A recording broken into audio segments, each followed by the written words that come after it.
Has Norway become too rich? Is that even possible, really? Today we're gonna find out. This video came out 2 days ago. It is by TLDR News EU, and it's titled, Has Norway Become Too Rich? I just did a video on the Norwegian Sovereign Wealth Fund. I have kind of an older video about it, and then I just did one like a few days ago about it as well. So if you kind of want to know the background behind Norway's wealth and how it uses their money to kind of control the rest of the world, then go check those out, because it is very, very interesting, and I think it will offer some very useful insight into this video. Let's just dive right in. For most of 2025, this book, which translates to The Country That Became Too Rich, has topped Norway's non-fiction bestseller lists.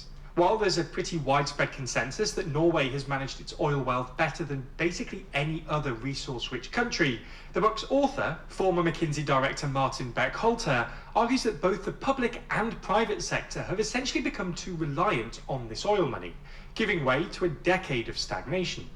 So, in this video, we're going to look at the book's basic argument, some of the objections, and try our best to figure out whether Norway has actually become too rich. So let's get straight into it. Holter splits Norway's economic history into 5 chapters.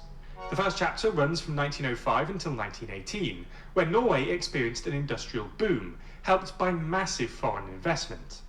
According to historical data, Norway's industrial production grew by over 6% a year between 1905 and 1918, and Norway went from being the 16th richest country in the OECD to the 10th in terms of GDP per capita. The second chapter runs from 1918 until 1973. During this time, Holter claims that the Norwegian state became too overbearing, deterring further foreign investment and stunting entrepreneurship. This was in part a legacy of the First and Second World Wars, which required the government to play an unprecedented role in planning the war economies. But it was also because Norway suffered 2 acute economic crises in the early 20th century. First, in the mid-20s, when the Norwegian central bank hiked interest rates in a misguided attempt to restore the krone to its pre-World War I rate, and then the Great Depression in the late 20s. These crises were widely perceived as crises of capitalism, and dented Norway's faith in free markets. Norway thus maintained high taxes and strict price controls for most of the 20th century, and adopted an unorthodox policy of super low interest rates, which gave way to chronic inflation. By 1973, just before the first oil crisis struck, Norway had the 4th lowest GDP per capita in the OECD, ahead of just Turkey, Ireland, Spain, and Portugal. The third chapter runs from 1973 until 1991. During this time, 2 things happened. First, Norway's oil boom really kicked off. The oil sector went from nothing in 1975 to accounting for over 15% of GDP and 20% of tax revenues a decade later. These revenues were incredibly well managed by Norway's Sovereign Wealth Fund, which invested... I talked about this in the video I just did about the Sovereign Wealth Fund, but to be able to, as a government and as a country, look at your past and look towards the future simultaneously to create this fund that goes to benefit the Norwegian citizen is mind-blowing to me. And I go much more in depth on it in my other video, but I just think it is so cool that Norway was able to do that. Heavily in foreign assets. Not only did the return of these investments create a new source of revenue going forward, buying foreign assets also pushed down the value of the Norwegian krone, allowing Norway's other export-oriented industries to stay competitive. The second thing that happened is that, like many other Western countries at the time, Norway moved right on economic issues. This process began in the 80s and 90s, when the Norwegian state privatized certain industries, improved the independence of the central bank, introduced a new competitive authority, liberalized its trading rules, and reformed its tax and banking systems.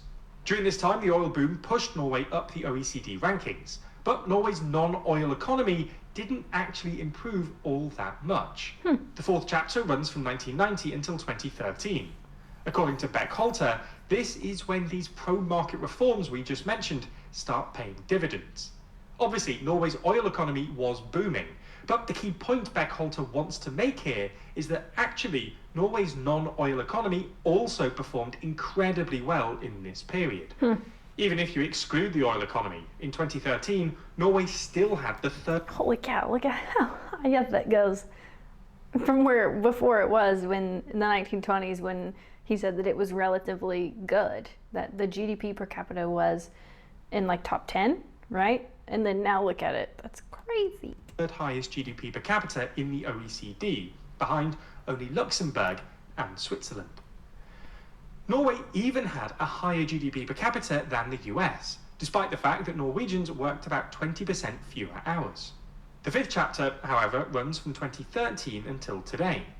According to Beckholter, 2013 was essentially the peak, and Norway has been going downhill since. Outside the oil economy, productivity has stagnated. Real wage growth fell to just 0.2% a year, compared to 3% a year between 1990 and 2013. Weak exports, a lack of foreign investment, and persistent inflation have pushed down the krona by an astonishing 50% since 2013. And countries like Denmark, the Netherlands, and Iceland have essentially caught up in terms of GDP per capita.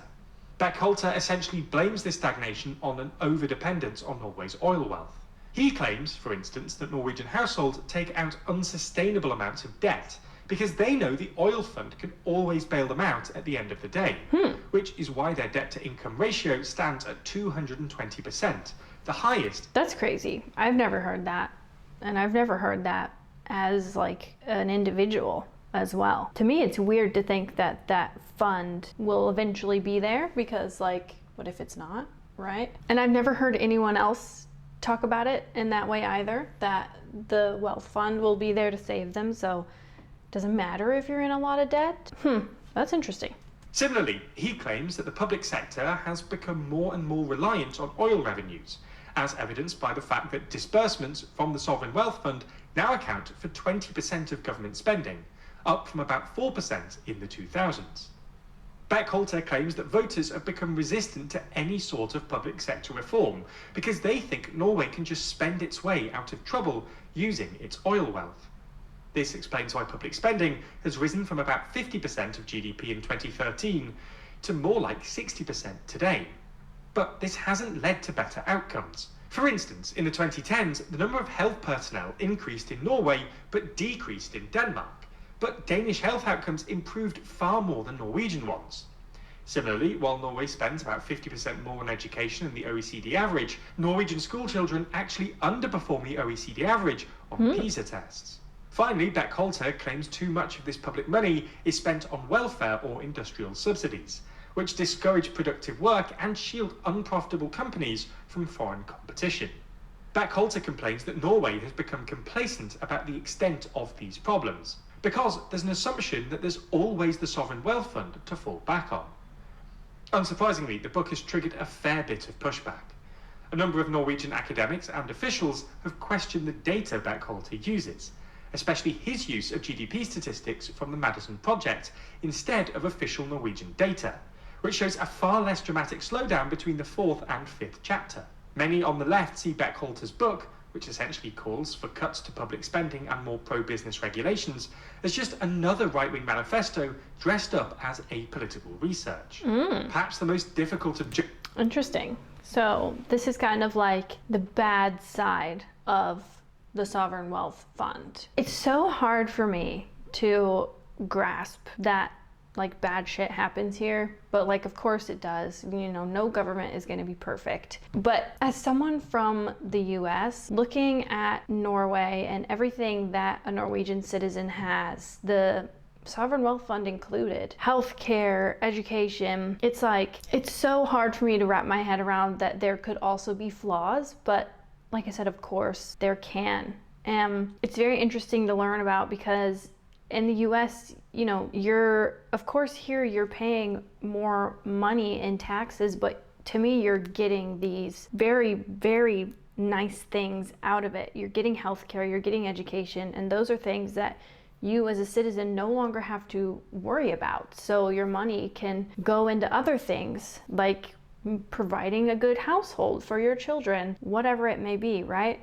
I have heard, however, that Norwegian business these days is not thriving, especially if you're starting a new business or you are a small business, that it is not the best conditions for you to be operating in right now. So it is interesting to kind of hear that other side of it. And I would be super interested to hear what you think about it down in the comments below. Objection for Beck-Holter is that his basic claim that Norway's oil wealth is the root of its current economic problems isn't easy to square with the fact that most developed countries are having similar problems, with stagnant productivity, falling educational attainment, and rising antipathy towards establishment politicians.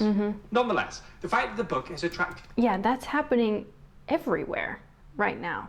I feel like we just, as a world, are in this weird political instability and this weird like transition zone of this is how it worked in the past and it seemed to be doing okay then, but this is where we are now and it is completely different from that time then. So we're kind of in this middle ground of everyone's trying to figure out just what the best thing to do is. When you're in that space, it is inevitable that these issues are going to arise. People are going to start, like, what did he say? You're going to have stagnant productivity because people no longer see the benefits of their work and their economies, and so people are going to be less inclined to do good work. And falling education scores, it's the same thing. It's why would you get an education if you're not even going to be able to use it? The rising, to me, it's like, it's a rising, not necessarily in anger, but it's a rising like discourse towards government and the establishment, and why would we have government if it's not going to work for us? And it's all so interesting to think about, and I admittedly don't know enough about it to really go into depth about these topics, but I mean, that's why we watch videos like this, right? To learn about it. And that's why I want to hear from you guys, because I want to know where people are on these things and where people stand, because I think it is super important to be educated on it. Nonetheless, the fact that the book has attracted so much interest inside Norway suggests it's tapped into a relatively widespread sentiment in the country. And that, even if Norwegians don't think of themselves as too rich, they're still not wholly satisfied with the direction the country's going in. And there's a sense that Norway's political class should be doing better with the money it's got. Everything we've discussed in today's video plays into a broader sense of uncertainty in the world at the moment. And who's so often in the middle of all that? Well, the United States. So in the next issue of... Super interesting. And at the end of the day, whether Norway is too rich really depends on how you define wealth and how you think it should be used. I'm still learning about the history and policies and perspectives that shape this conversation. So this is just the start for me. And if anything, I hope this sparks curiosity for you too, because the more we understand about how Norway's economy actually works, the better we can discuss what's fair and sustainable and right for the future. Remember to like and subscribe if you like this content. Thanks for watching, and I'll see you in the next one. Bye.